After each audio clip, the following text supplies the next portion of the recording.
তৃতীয় ধাপের উপজেলা পরিষদ নির্বাচনের প্রতীক বরাদ্দ চলছে। সোমবার সকাল থেকে ১১১টি উপজেলায় প্রার্থীদের মাঝে প্রতীক বরাদ্দ দেন রিটার্নিং কর্মকর্তারা।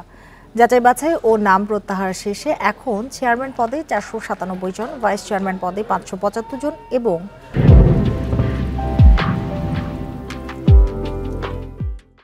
নারী ভাইস চেয়ারম্যান পদে ৩৮৬ জন প্রতিদ্বন্দ্বিতা করবেন।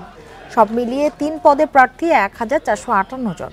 তৃতীয় ধাপে বিনা প্রতিদ্বন্দ্বিতায় নির্বাচিত হয়েছেন ৬ জন প্রার্থী। তাদের মধ্যে পিরোজপুরের ভান্ডারিয়ার সব পদের প্রার্থী, শরীয়তপুরের গোসাইরহাটের ভাইস চেয়ারম্যান এবং ফেনীর সোনাগাজী ও দাগনভূঞা উপজেলার মহিলা ভাইস পদের প্রার্থীরা বিনা প্রতিদ্বন্দ্বিতায় নির্বাচিত হয়েছেন। এদিকে প্রতীক বরাদ্দ পেয়ে কোনো প্রার্থী জনসংযোগ করেন। অবাধ ও সুষ্ঠু নির্বাচনের প্রত্যাশা জানান তারা। তৃতীয় ধাপে ভোট হবে ২৯ মে। আনারস মার্কা পেয়েছি এবং প্রতিদ্বন্দ্বিতা করব, তবে আমি ইনশাল্লাহ আশা করি এইবার আমি বিজয়ী হব।